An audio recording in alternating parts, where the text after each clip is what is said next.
time my wife was like, I'm bored. I mean, you're going to a fire the other day. Morning. Good morning. How's everybody? Good. All right. We're going to go ahead and start. I want to thank everybody for being here today as we cover a number of topics that are very close to us in our community as we go into yet another wildland season, wildfire season. On behalf of all the emergency service districts here in Travis County represented behind me, I want to thank everybody, and I specifically want to speak to our community as we ask for help in this season. Why are we here today is one of the questions a lot of people are asking, and what are we doing to prevent and reduce wildland in the area? And there's going to be a couple topics that we cover today. First, I want to thank the county commissioners and the Travis County Fire Marshal's office for implementing a burn ban as of this Tuesday that extends to August 17th. By this burn ban being in place, it'll help first responders in the community have another layer of protection to reduce things that could cause a wildland fire, like controlled burning. When the conditions are dry, as we've seen for the last couple of weeks, we know that the risk is very high. In the last couple of weeks, local fire departments within the cities and within the unincorporated areas of Travis County have responded to many wildland fires, some small and some big. The burn bans are precautionary measures to ensure the safety of the community. It's a temporary stopping of things like burning, controlled burning, and other things that would normally lead to a wildland fire. We are also monitoring the Keach-Byram Drought Index, or affectionately known as the KDBI Index. This index helps us understand the moisture content of the vegetation in and around our community. When the index is low, we have a very low possibility of a wildfire starting, or if it does start, spreading fast. If the index is high, we have a heightened ability to have a wildfire threaten our properties and threaten our communities. We monitor this throughout the day, each day, and we work with local authorities such as the firefighters and land management resource agencies to determine that level each day, and also tailor the responses on a given day to those types of wildland fires. The weather and what to expect, we know it's been hot. It's been hot for many weeks. We have not had significant rain in many weeks. The weather conditions continue and are forecasted to be very dry and very hot for the foreseeable future. We are in July. We have August and we have September. We still have a ways to go. In preparation for response to wildland fires, all of the participating agencies in Travis County are part of the Auto Aid Agreement. And what that does is it brings resources, whether from the county or from a city, together on a fire very quickly. We do not have boundaries in the sense of auto aid agreements. We have an incident, fire-related, medically related, rescue, whatever the situation may be, and we send the closest unit. And we do that at various levels. We have special equipment to handle wildfires throughout Travis County alone. We have 8 water tenders, 30 brush trucks, 7 quints or ladder trucks, 3 rescue units, 36 engine companies, and 11 squad resources. Training in wildland firefighting is not a new thing. We've been training for more than 30 years in Travis County for wildfire. Every year we advance that training. We have more firefighters on the front lines to protect the communities and the properties. And we work with our state and federal partners in advancing our preparation every day. Due to the long histories of ESDs, emergency service districts, handling the majority of fires within Travis County, we have developed the County Resource Coordination Program, and that is a focal point to ensure that all the resources within Travis County are being effectively dispatched in a timely manner, and if new resources are needed on an incident, we can easily request more additional resources. We are also part of a statewide Texas Fire Interstate Mutual Aid System, or TIFMAS, and that allows us the ability to call state resources from other departments throughout the state to assist when needed. The example of TIFMAS is we deploy to other parts of the state when we're requested, and an example of when we receive TIFMAS responses and auto aid responses would be the 2011 Steiner Ranch fire, where we received resources from throughout the state, as did Bastrop and Spicewood. What can you do to protect you, your home, and your family from wildfire. First, have an evacuation plan should you need it. Sign up on warrencentraltexas.org for alerts and information that can come to your phone or come to your email or receive phone calls specific to your area that you sign up in. That is a free service. Have an evacuation plan for your family. Have a to-go bag, which we have here, and we can show you an example of what's in a go bag. A go bag has important documents that you may need. Device chargers, such as cell phone or electronic devices, laptop or iPad type tablet chargers, bottled water, non-perishable food items, prescriptions, personal hygiene items, and some pet supplies. Also, when you're preparing for an evacuation, ensure that you consider special needs that your family may have, young kids, older adults, or anybody with any impairments that need special assistance during an evacuation. How can you prepare your home for the threat of wildfire? And by saying it's never too late, by the end of this, if you spend this weekend doing some of these things around your house, you will have taken measures to improve the resiliency of your house and your property. So let's start. What can you do? The first is home hardening, meaning making your home more resilient to fire by reducing its vulnerability to spreading flames. Home hardening for wildland fires is all about increasing your home's resiliency and giving it a better chance to surviving. So when you consider modifications to your home, such as decking, consider alternative materials other than just wood. If you are going to use wood, ensure that you are using stains that are not highly flammable, and there are products out on the market that can reduce the flammability or at least the spread of a fire should you get an ember on your deck, as an example. One of the biggest things and one of the quickest things you can do is simply start cleaning up your properties. Clearing around your home and creating a defensible space is so vitally important. Embers can fly onto your property from far away. You could have a fire down the street or a mile from your house, and embers can find their way to your house, to your gutters if they're not maintained well and cleaned out, and also to your property lines where the vegetation may be thicker than it is near your house. Defensible spaces are the key to properly preparing your house for the threat of wildfire. Sealing openings. Sealing openings and gaps and vents to prevent embers from entering the home is key. Soffits, roof lines, you may have holes in your roof or the side of your home from animals if you back up against lots of vegetation where you have a habitat behind your home. And maintaining a fire-free zone, keeping flammable objects like firewood, propane tanks, and vegetation, or even something as simple as a small 2.5-gallon gas can that's stored by your deck or against your house or in another void space on the exterior of your property can go a long way in reducing your threats.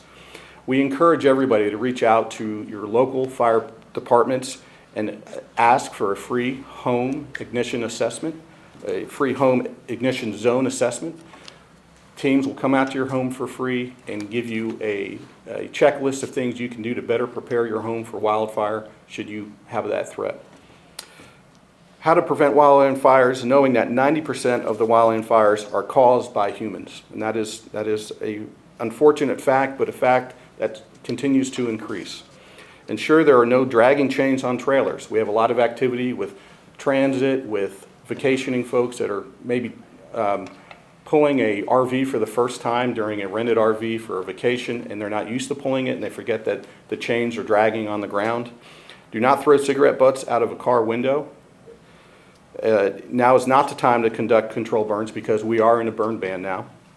If you have a barbecue or you're grilling, ensure that the coals are contained.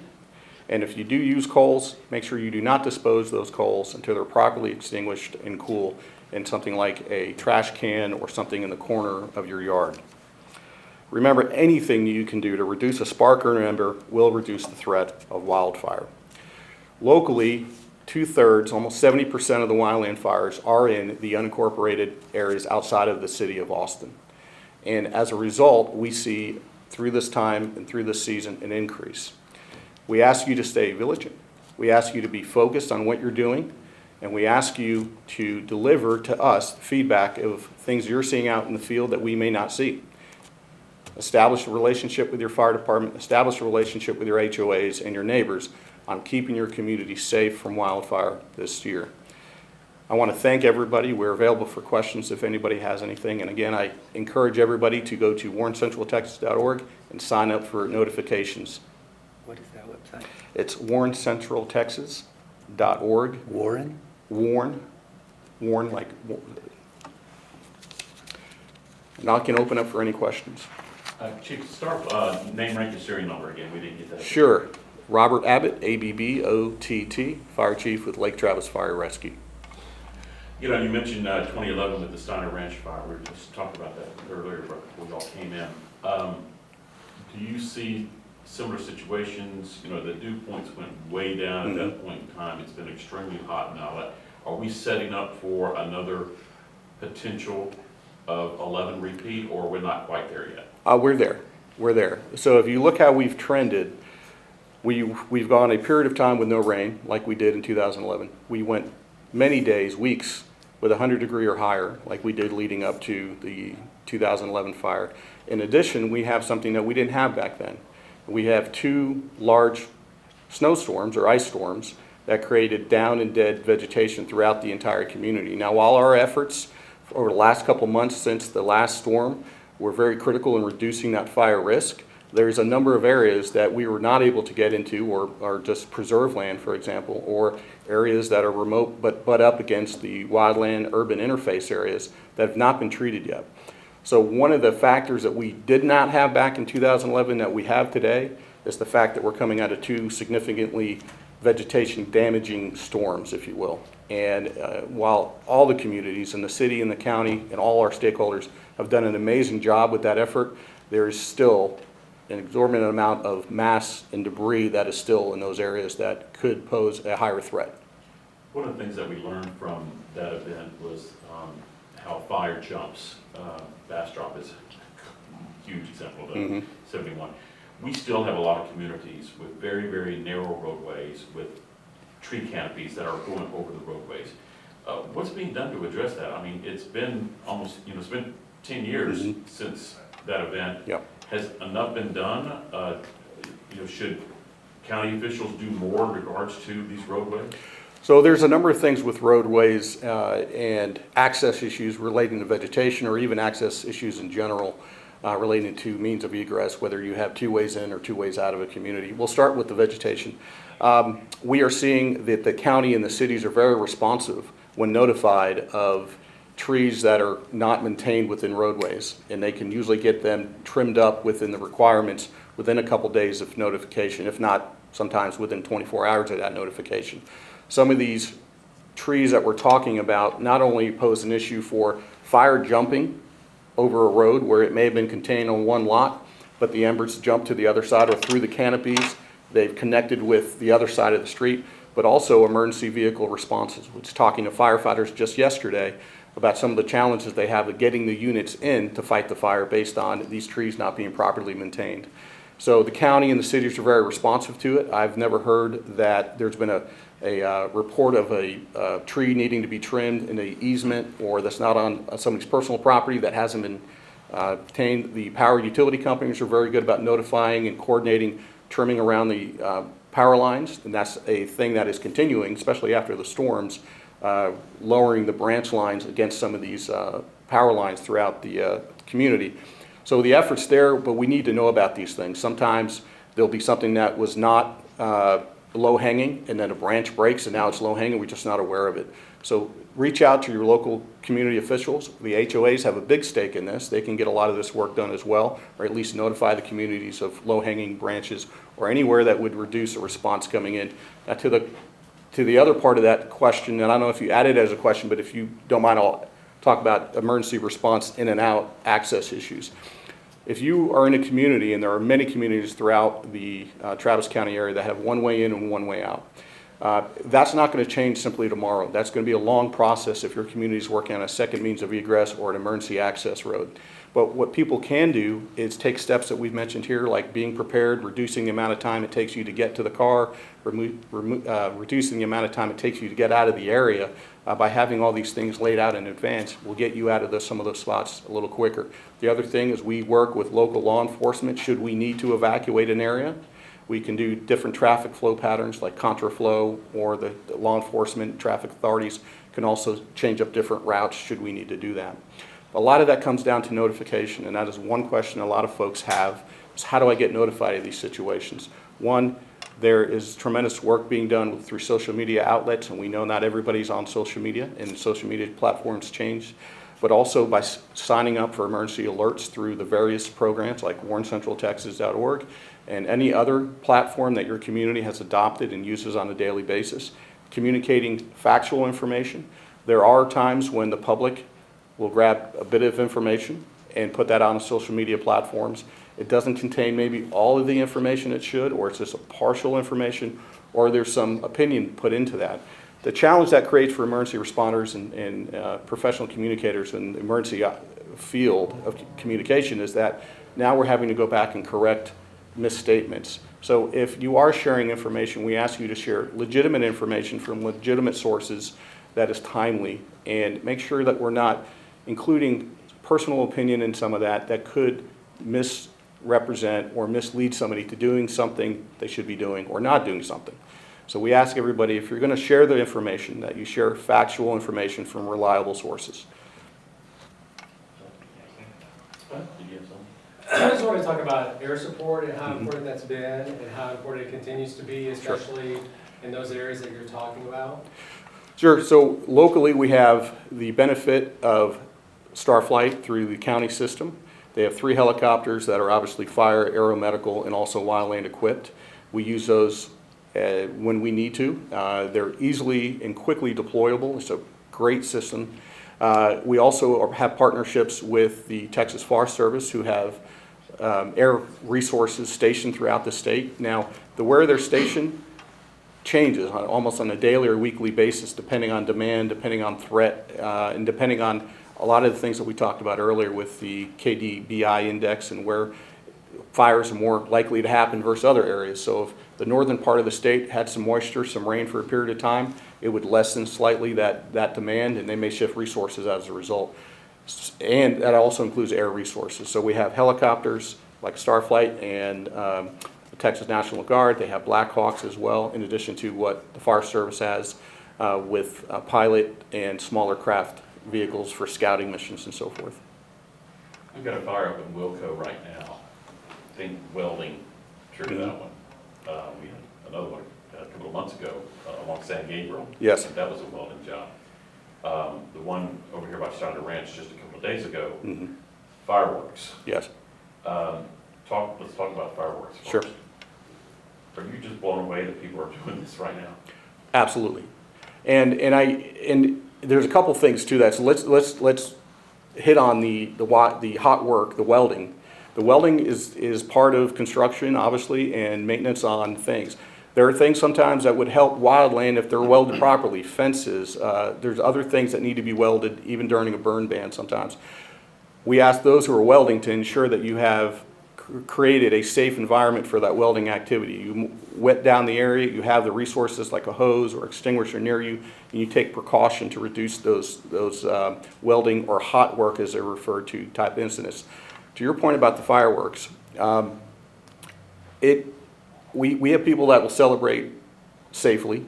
We always encourage residents to take and go watch a professional pyrotechnic event that is usually scheduled and programmed through a city or a county or an HOA.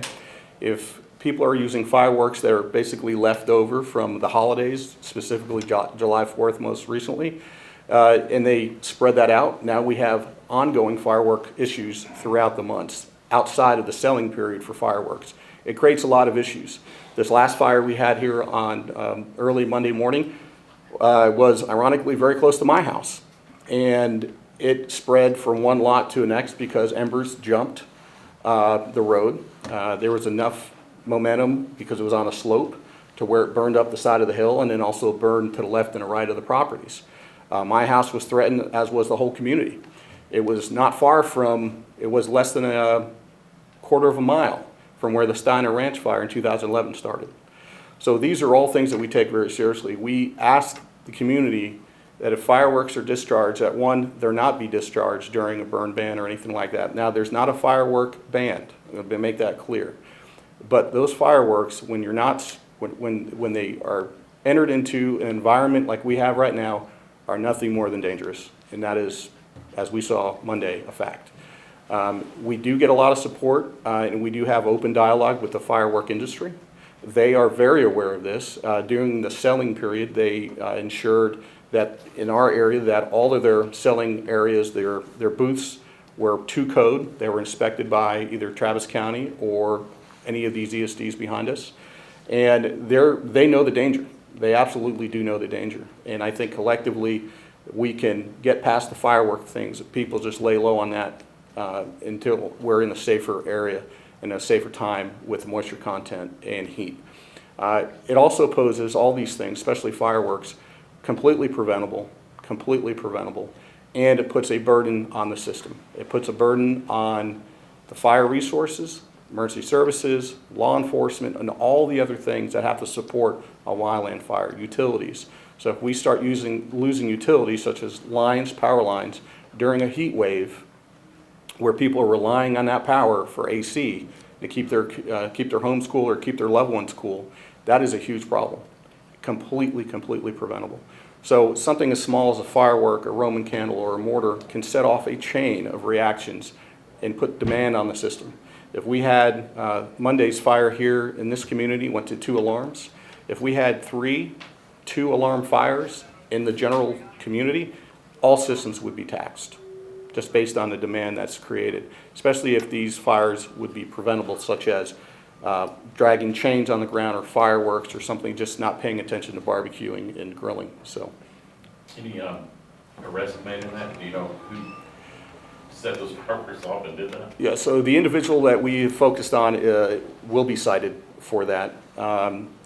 The people who were involved with that were very cooperative with us. They realized that it did not go as they had planned, and that adult supervision is very important at all hours of the night, and that this could happen at any community. It can happen to a well-established community, a master plan community, or it can happen in very rural settings. No, there's not one community in this area that's immune to all of these threats. There are some communities that are better prepared for them based on how they're laid out, how they're designed, and the continued maintenance that goes into establishing defensible spaces. But nobody is immune to this. And there's a feeling that maybe the wild threat out here in this part of Travis County is higher than it is in maybe the other parts of Travis County where it's flatter. And I would tell you that each one has its own challenges relating to the threat of fire. And you could have long pastures like you do in Pflugerville and Manor and out near Elroy in the racetrack, or you could come here where everything's on a slope and you have large tree canopies that have not seen any water in many weeks and are dealing with the heat. So we also look at these things and not just the resources, but the firefighter safety and public safety, the paramedics that respond to these calls as well, in addition to law enforcement that is out there. Back in 2001, we had a constable have a medical event on the scene of the Santa Ranch fire. 2 days after the fire, we were in the process of repopulating the area. After the evacuation, he suffered a medical emergency and he died. So we do have fatalities in the public safety realm relating to these calls, maybe not the actual day, but we do have them historically. And we ask that everybody help us really take a good stance on getting these fires put out when they're small, if they even start. That was a question, it's like, how do you make sure that everybody stays healthy in these situations? Because, you know, we get out for 15 minutes and I'm ready to jump in Barton Springs. And Right. I can't imagine what they're going through. So the public safety wise, we encourage everybody to stay hydrated. We also alter a lot of, especially when the heat index is what it is right now, we do change our daily approach to what we're doing. We may not be out in the field training like we would be when it's cooler for obvious reasons. We have to be prepared for that next emergency. We also ensure that the stations and the units are equipped with hydration and snacks should they need to be out for long periods of time. We've recently secured a specialized designed rehabilitation bus for firefighters, which provides a cool place to go, also in restroom facilities and hydration and a number of other things that they can come once it's dispatched to a call, usually sent on a larger incidents where we have a large number of firefighters. But there's different levels of protection that we give the firefighters, but there's nothing that a firefighter would like more right now than just everybody play it safe and follow what we've talked about today. That would be the biggest thing you could help the firefighters and public safety with, is just play it cool. Don't do things that lead to wildfire. Take measures this weekend if you have time. Start cleaning up your property. Even if you can't get the whole thing knocked out in the entire weekend, a start would be a great thing to do. What's the cost involved? Because if these fireworks, welding, obviously preventable, and then just the cost involved, is there ever any discussions of relating that cost back to the folks who created the situation? So there's a number of thoughts and principles on that, is that most of these are preventable, but when it comes down to it, it is an accident.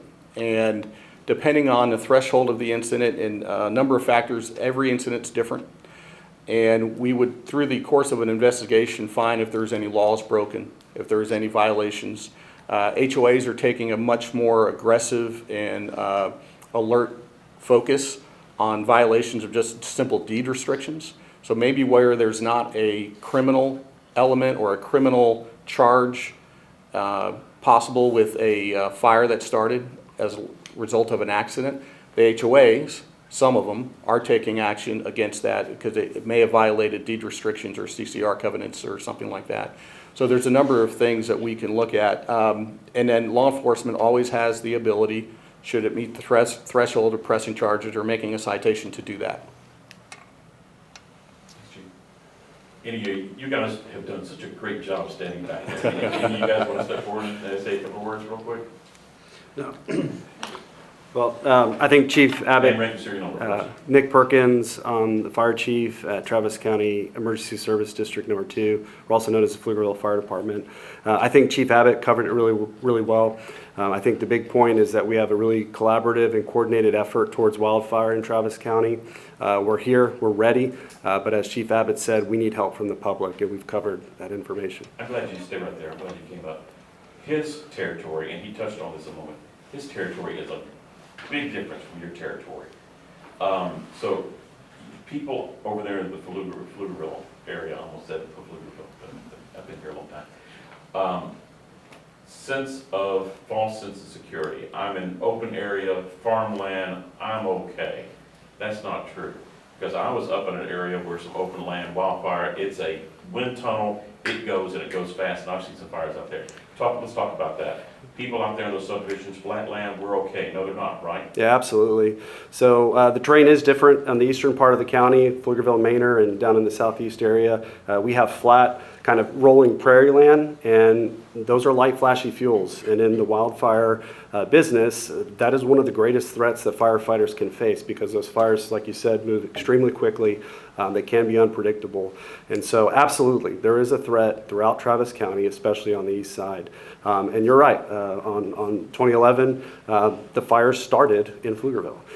So we had a fire within the city limits of Pflugerville, and then 2 other fires burning in far east Travis County.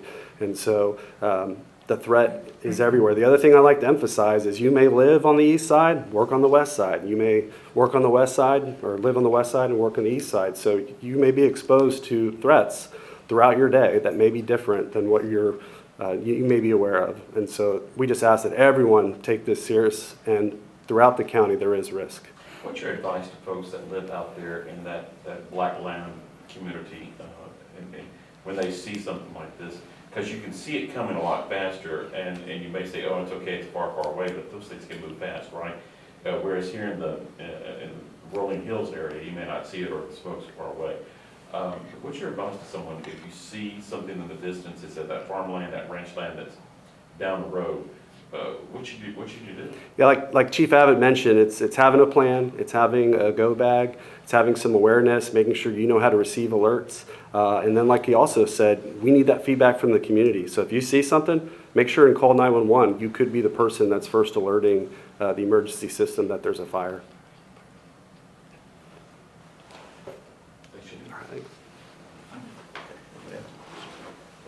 Okay.